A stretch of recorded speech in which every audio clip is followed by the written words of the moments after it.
Let me just try some piano claps. What the? Oh no! Where did this come from? I think we can do it. We can have a whole Jake, podcast. how many instruments do you just have lying around? A lot, actually. Oh, really? Almost Lots as and many lots. instruments as he has waifu statues. Oh, no, not even close. All Actually, you could legitimately... There is an argument to be made that I have near equal numbers. I'm going to do some counting while you intro.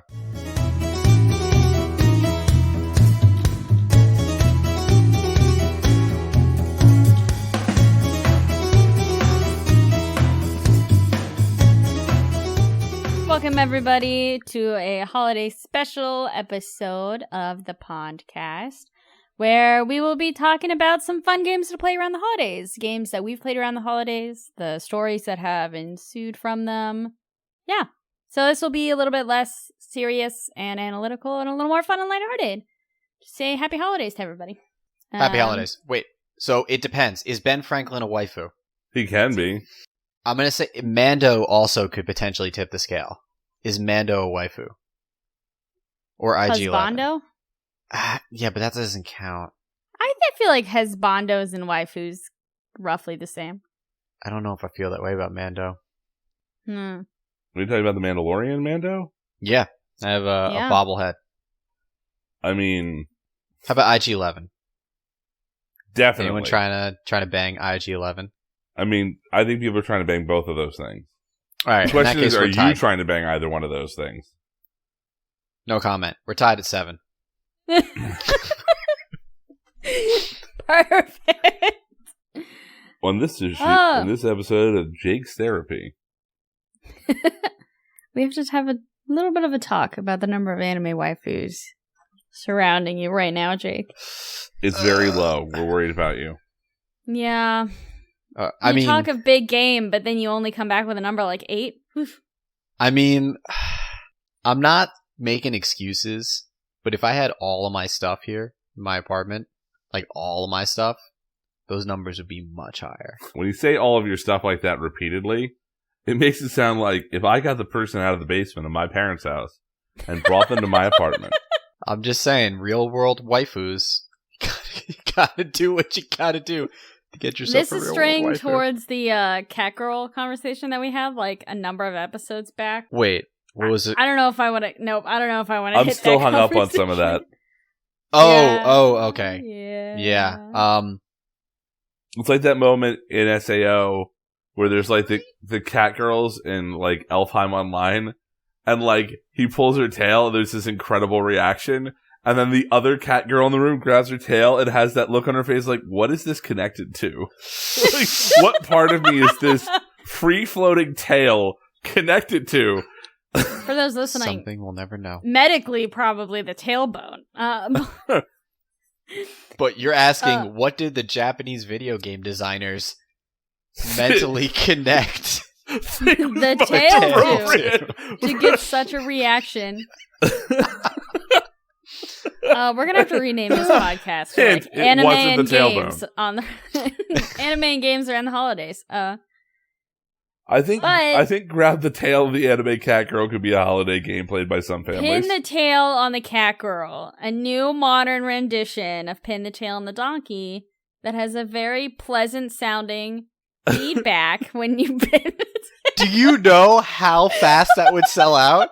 Oh my god. Forget every game design idea you've ever had. That's it. Right there. That's the don't need to gold do one anymore. right there?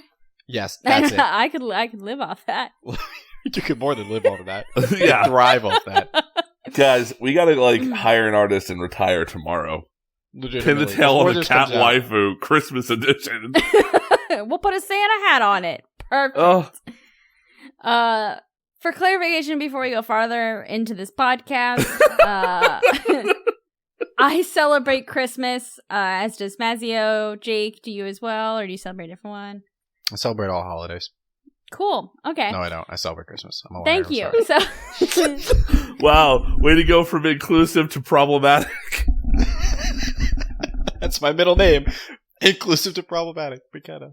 So you know that when we talk about these games, we'll be talking about our time at Christmas. But obviously, everyone have a happy holidays. You know, And Merry Christmas from us to you. But let's talk about some Christmas games. Does anyone have a good story to start off the holiday season with? I have a holiday game where I keep count of the number of times that I have to steer the dinner table conversation away from the horrible areas of political nonsense that it tends to. Oh, it's gonna be worse this year. I was going to say, is that even plausible this year? Woo! No.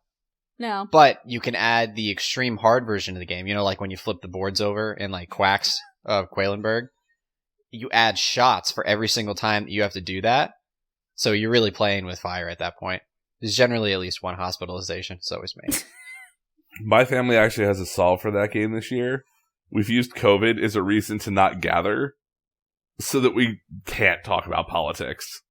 It's Well, there is a portion of my family that we can't go see because of politics, but we're totally saying COVID and allergies because now both my sister and I are dairy-free.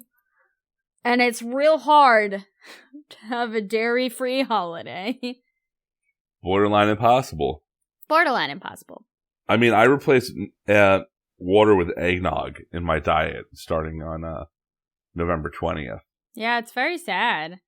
Back on topic, maybe, hopefully. I mean, so far we're still playing games at the holidays. Yes, games around the holidays. We talked about trying to steer the dinner table conversation out of the red zones.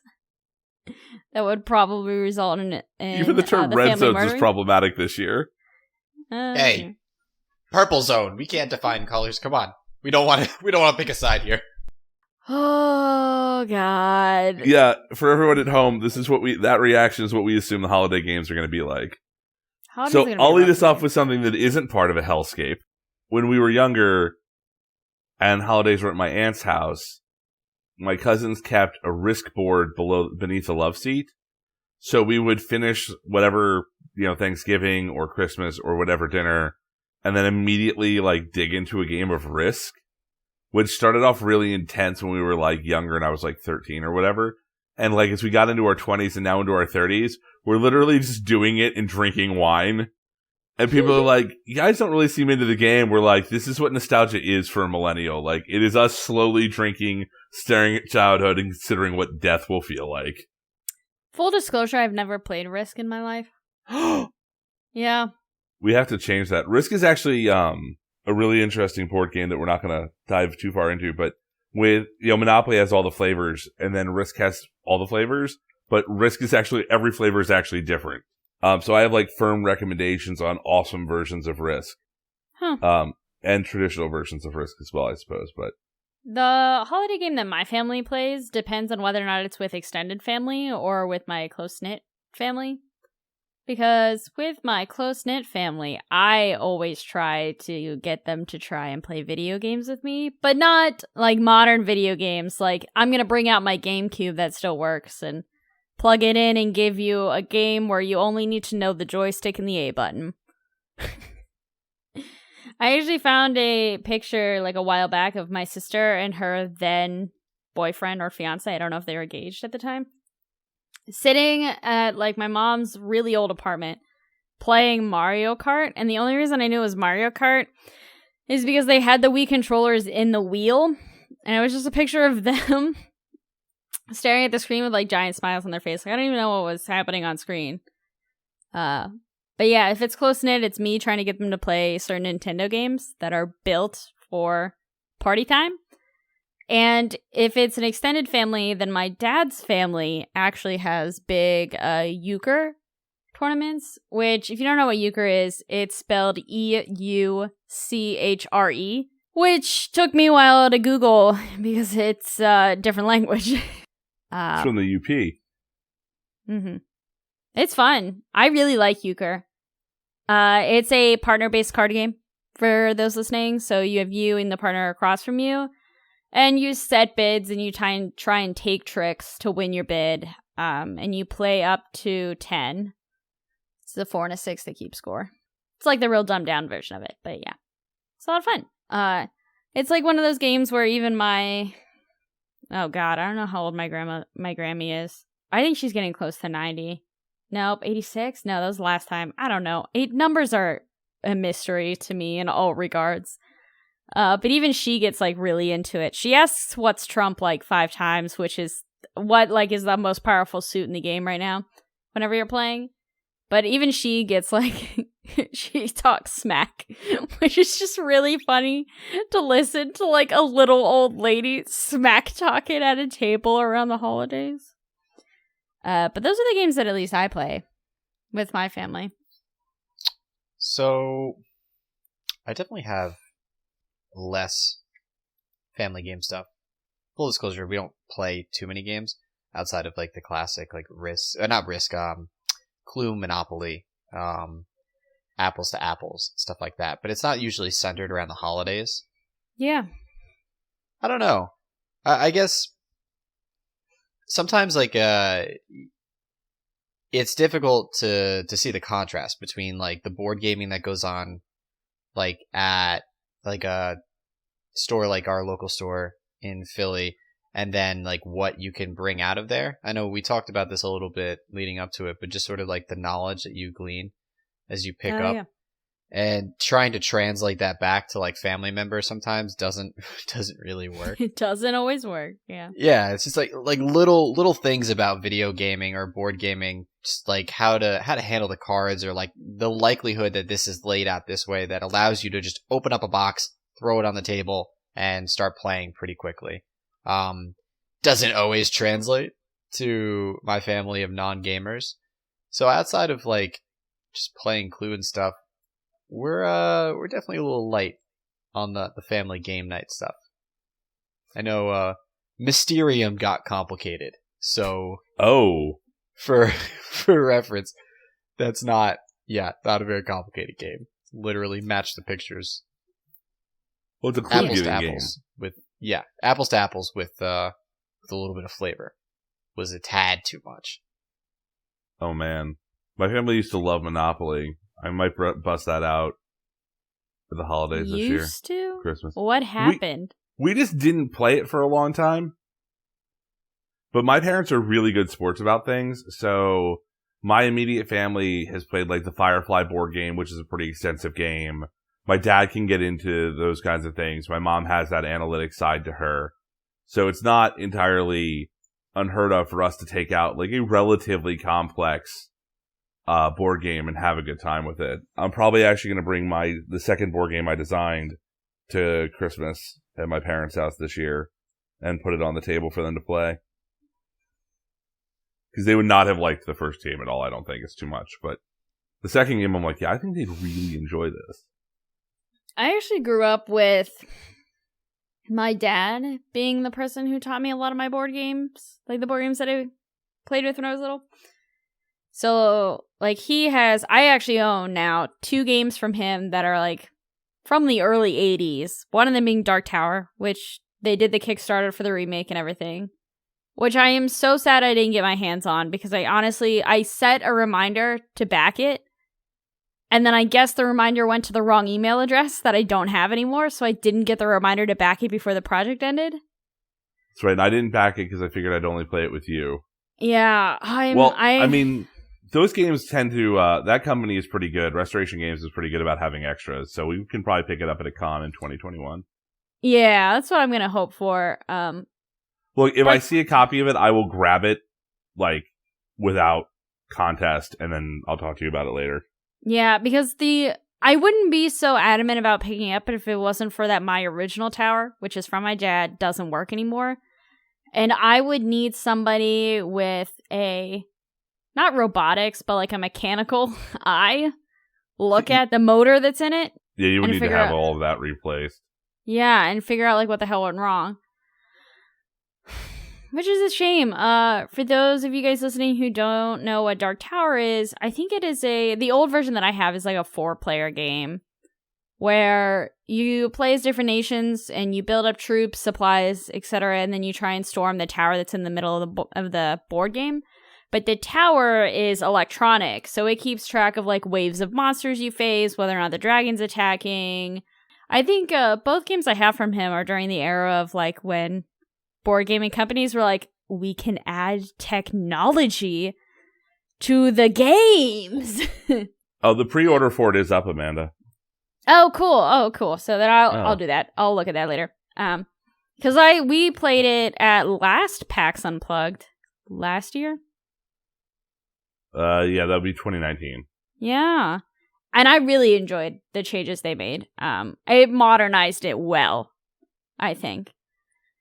But that was Dark Tower, which I played with him a few times, but the issue is when you only have 2 people instead of 4 people, the dragon just constantly attacked one of you, and it was a miserable time. And the other game that I have from him is Stop Thief, which I love. Still works and plays fine, and I am very particular about keeping that game intact. It's a game where you play as a detective trying to find an invisible thief, and your crime stopper or your crime scanner, that's what it is. When your crime scanner gives you sounds or noises to mimic like where the thief's going. So like there's a sound for broken glass, door opening, walking on a hardwood floor, running down the street, subway. And you're supposed to take all these sound cues and pinpoint where the thief is on the map. So, like, you know that if he went, like, floor, window, floor, or floor, door, floor, then you know that he's, like, one of these 5 places on the map, because it's the only way he could have done that combination, right? And then once you figure out where he is, you input the numbers on your little crime scanner, and you get a nice little, like, sound cue of the police with, like, sirens going after them, and you are either successful and you've captured it, you got the wrong place, and there's, like, a mean buzzer noise of if you got it wrong. Or the thief escapes, and then it plays like an 6 or 8 sound cue series of him running from the police that you have to keep up with and then find his new location, etc. But it's a lot of fun, and that's a game where like you can play all the noises for people in advance, and it's like simple enough that you just have to be able to hear okay. We played it once, and it was really fun. Oh yeah, because I brought it. I think they made a restoration version of that too. I think they did, but since mine still works, I'm not too concerned about it. Yeah, they totally made a... Oh, it's like $35. Yeah. On Amazon for Stop Thief 2nd edition. Did they add new things to the 2nd edition? Or is it they probably just changed... remaster? It's probably they probably had to reshoot the sound and everything. That's probably why they called it the 2nd edition. Like, oh yeah. I'm sure they didn't have those vintage 70s, like... They sound so good. Probably still on tape somewhere. Oh, but those are the 2 games outside of like your standard Monopoly, Clue, Connect 4, Guess Who. God. But outside of like the standard games, like those are the 2 games that he introduced me to that other people really didn't know about, so it was a struggle to get people involved. But yeah. So I've never played one with my dad, but in the same vein, my dad had a lot of vintage World War II Avalon Hill games when I grew up. And I blame that for, like, who I've become as a person. For all your toy soldiers on the dining room table? Basically, I'm playing, like, those... I think some of those games, A, are still in print. But, like, B, the idea of playing immensely complex games. Like, my introduction to a 4E game was North Africa World War II. With, like, the desert rats and supply lines and Nazis and... just incredible amounts of everything going on. Do you want to explain for maybe some of our listeners who don't know what 4E is? What 4E is? A 4E game is expand, exploit, exterminate, and... No, it's explore, expand, exploit, and exterminate. There you go. It's a very large... I said it out of order and completely stumped myself. Yeah. It's games akin to Civilization. They were a lot more popular when I was younger. They're still around, like Rise of Nations is a 4E game. Twilight Imperium is a 4E board game. They're still around, but they're like really big, really complex games like Stellaris and things like that. Yeah. It's very, very weird that I grew up in an era where those were very popular to make, and they were very renowned, and they were available. And my introduction to it was still an analog board game by total happenstance. Like, those are games that I keep, like, essentially in a humidor in my house. Like, yeah, like, I have them. No one may touch them. Those are vintage particular games full of cardboard shits. Those are sacred. It's an interesting idea. Sometimes I look back and I think, like, if my parents didn't get me the GameCube for, I don't know if it was for Christmas or my birthday one year, would I still be where I am today? Like, would games have influenced me as much as they did? So that's like along the same vein of like your dad having those board games and then like you being who you are. Oh yeah, absolutely. Yeah, that's something that I think about quite often is that like my introduction to games, I can't remember if it started with our Macintosh computer. Yes, Macintosh. Not Mac, Not Macintosh, Mac. different thing. Macintosh. Or if it started with my GameCube, because I have fond memories of playing battle chess on like a really old Macintosh we had, which if you don't know what battle chess is, You're missing out. You're missing out because I struggled to pay attention with normal chess when I was little, but chess with animated pieces that beat the shit out of each other, woo! Yeah. So much fun. Also, didn't make you better at chess, but it did make chess a lot more palatable. Yeah.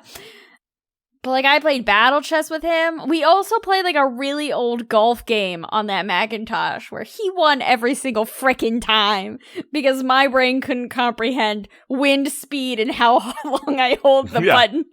Oh, it's like, it's golf, but it's golf the equation method of golf. Yeah. Where you have to look at the numbers and then assess what number to input rather than like a skill shot.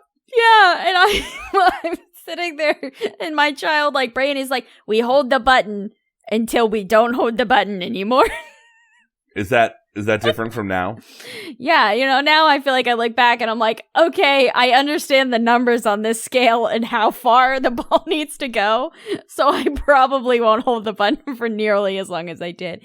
But like when I was little, I used to just like whale the ball like wherever on the golf course.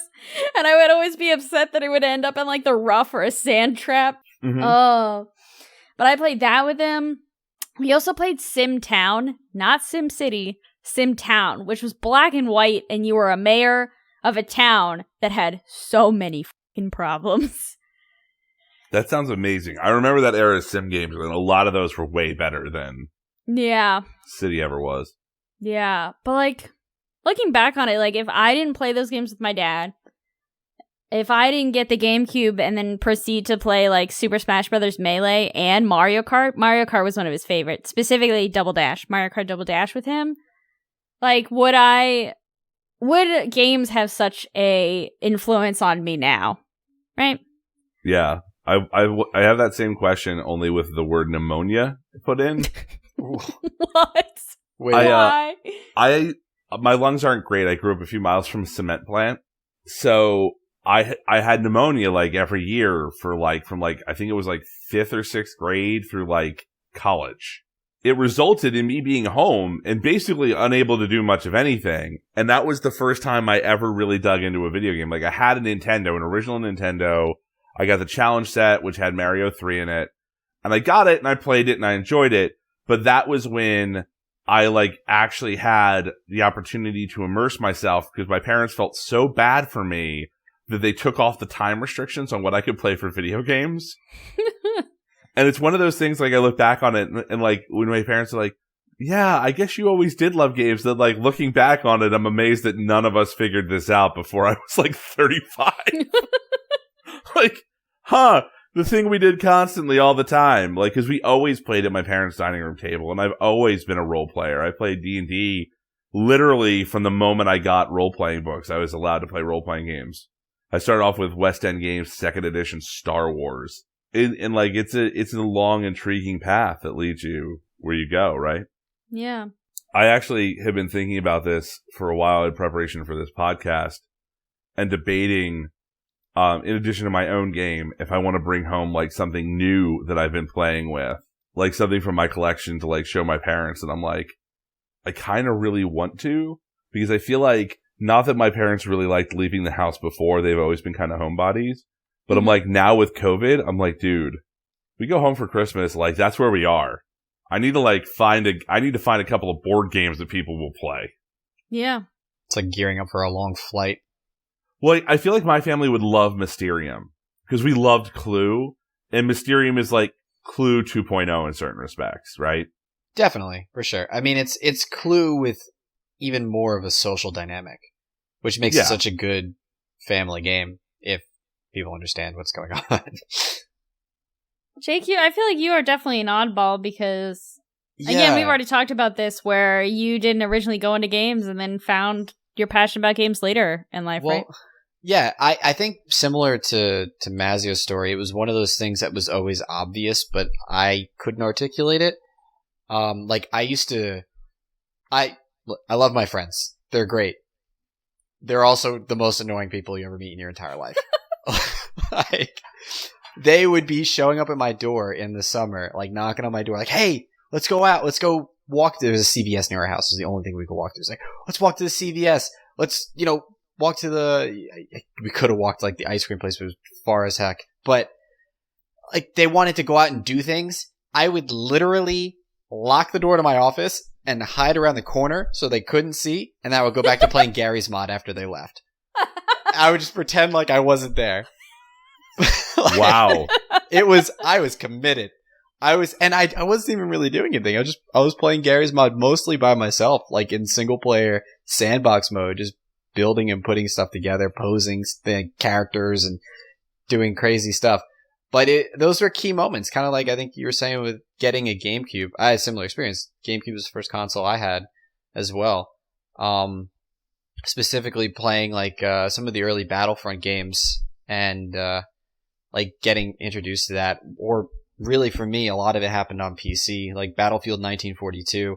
Specifically, I'd play endless hours of Battlefield 1942. Of course, all bots. I never liked playing with other people. I would only play by myself. I'd play, like, if they had any sort of AI, and it bothers me to this day that the new Battlefronts didn't include the old Conquest mode that they used to do, where you could set up sort of like this, I guess it was kind of Risk style, but a galaxy map that you would fly around, and you could do a battle versus AI in these big modes. But that time alone, I think, or that time immersed, was essential. And I think a lot of us, I know specifically like in my program at Drexel, kind of can have those parallels of like, there was a period of time where we sat in front of a screen and played video games way more than anybody else should.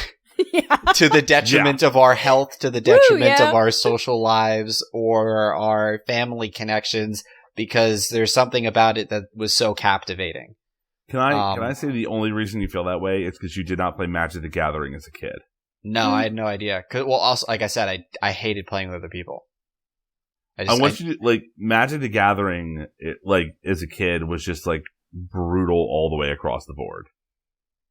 I don't even know where to begin to explain, like, how formative it was, where it's like, you would just spend, like, your friend would make something, and then you'd have to solve the puzzle of their new deck. Yeah. Right? But no, it's the same thing, right? Like, I think if you're listening to this podcast and you didn't have a similar experience to this, I'd be really curious as to why you're listening to this podcast, unless you know one of us. Well, or I feel like they're trying to understand, like, why. I think what I realize, a lot of people outside of the gaming community are so confused that, like, for example, I used to play an old MMO, and when that MMO, quote unquote, died, like, people stopped playing it, they started closing servers, I was devastated. Like, I logged on to a part of that game where it used to be the selling district, which used to be so packed with people, your screen would move at like a -1 frame rate. And you logged in and it was empty, and that hurt. Like, I sat there in my chair and I nearly cried. And I feel like people who are outside of the gaming community just look at you like, what do you mean? What do you mean these bits of digits had like such a huge impact on you? So, people could be listening to try and figure out, like, why are games so special to these people, Yeah, and I think it often gets misread, too. Yeah. In a really unhealthy way, where a lot of parents get concerned that their children are addicted to video games. Which does happen. Just want to say. It does definitely happen. And I think there's a big distinction between a unhealthy obsession that starts ruling other areas of your life. Yeah. And like a genuine interest. Yeah. And I don't know that it's something that you can determine so early on.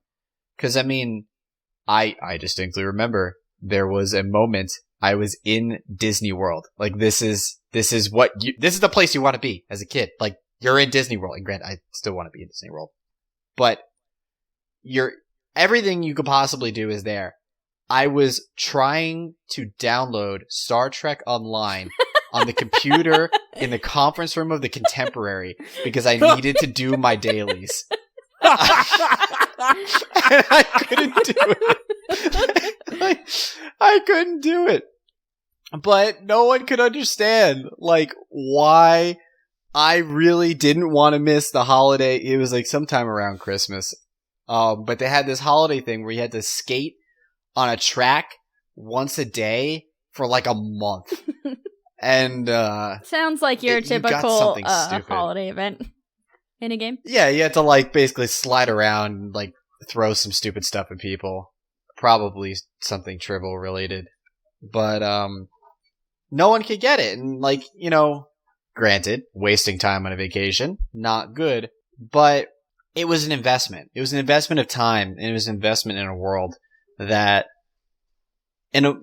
carried a weight large enough that it was worth me at least making the effort to go do that.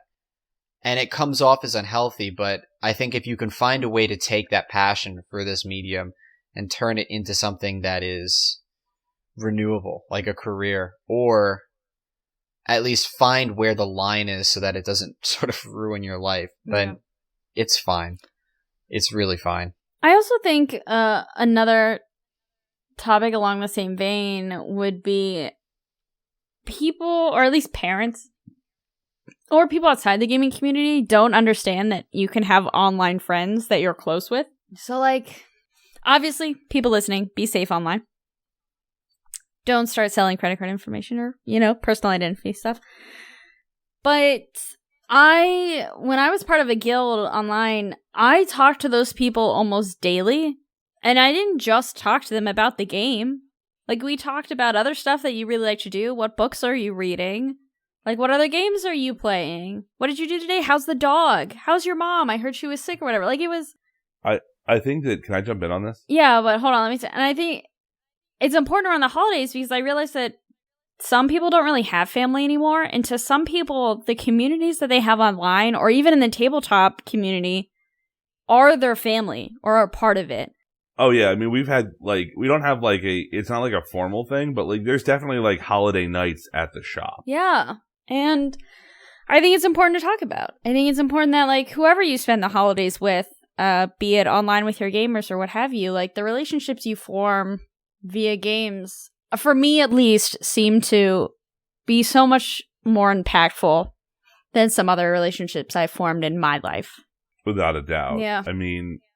I think there's this kind of implicit thing that's really complicated and difficult for people to understand when you play online. So, like, you know, I met you IRL, Amanda, right? Yeah. But we never really hung out face to face, except a handful of times. Yeah, most of our relationship was built Overwatch nights on Discord. Yeah, I mean, it's kind of a weird thing, but, like, I miss you actively when I don't talk to you at least 3 or 4 times in a week. Right.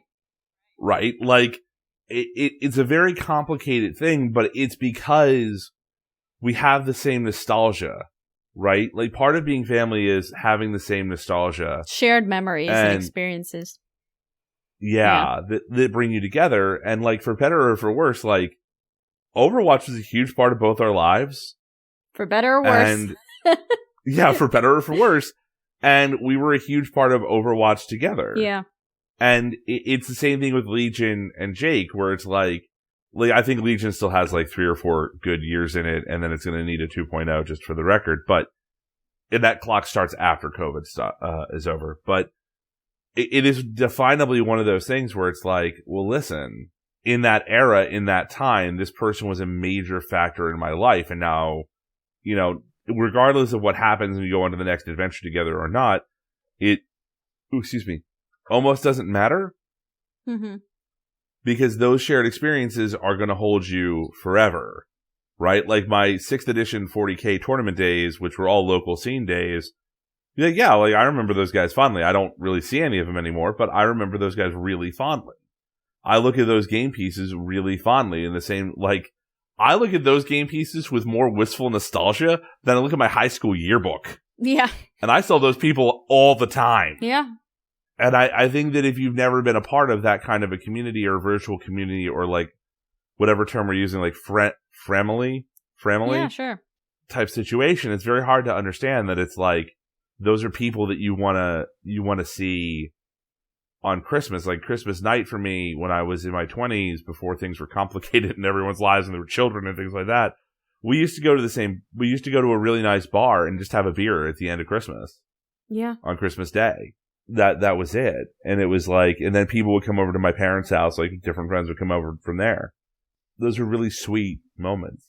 Yeah. I think it's definitely hard for members of my family who don't really play games to understand, like, what do you mean that you talk almost every day with people online? And I'm like, they're my friends. And they're like, well, you haven't really seen them in person in God knows how long. And I'm like, I still know what's happening in my life. I still talk to them. I do stuff with them. Yeah, it's virtual, but like they're still a huge part of my life. You can't really discredit them by just saying I'm only communicating with them virtually. It's the same thing as if I were to call somebody on a phone, right? Yeah, it is kind of a weird double standard generationally where you're like, this person and I are phone friends, and that is a true connection. You speak to this person via Discord, and that is therefore invalid. Like, you only speak to this person in chat in a video game, so you don't have a real friendship. I'm like, all right. You only text your mother like once a year. Come on now. Yeah. Yeah. I had this exact same experience, like just a day ago, pretty much. Like I was at home talking to some family, and they're like, "Oh, for context, I live in the basement level of an apartment building. They're like, you got to get out of that basement and start, going out, meeting people." I'm like, well, one, pandemic, can't do that, but two, like, I talk to on average like 8 people a day. Yeah, like that's a good amount. Like, granted, we can't do it in person because it's just not possible. But sometimes, even when we can, like, there's still online communities. Mm-hmm. Like, before COVID, we all still hung out in Discord and did stuff. Less, because it was less essential. But it was still a tangible place that we would go to talk. And just like any booth at a bar or game store table, it's a gathering area. It's a place we can all come to hang out, to commiserate. And those places matter. They matter as much as the physical, in my mind. Agreed. Yeah. And honestly, part of the reason why I'm I didn't realize that PAX Unplugged would have been next week until, like, Maseo, you mentioned it earlier today. But I'm so sad.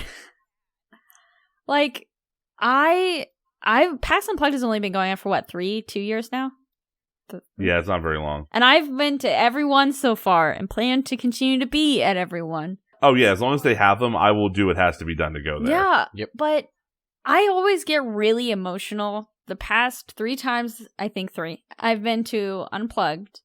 When I walk through the, like, free play section, and you can watch complete strangers sit together at a table and suddenly be laughing and having a great time together. And, like, if you didn't just watch this person remove the looking for group sign from the table, you would not know that they were complete strangers prior to this, right?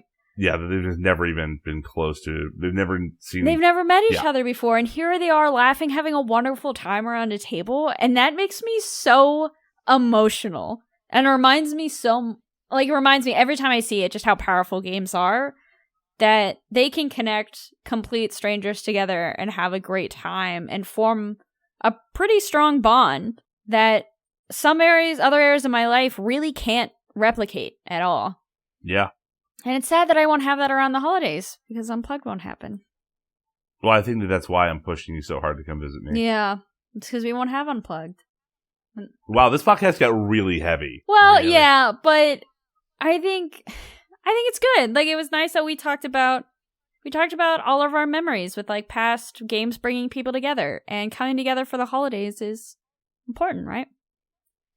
Regardless if they are your blood relatives or if maybe you don't have any blood relatives and they're your friends from across the world.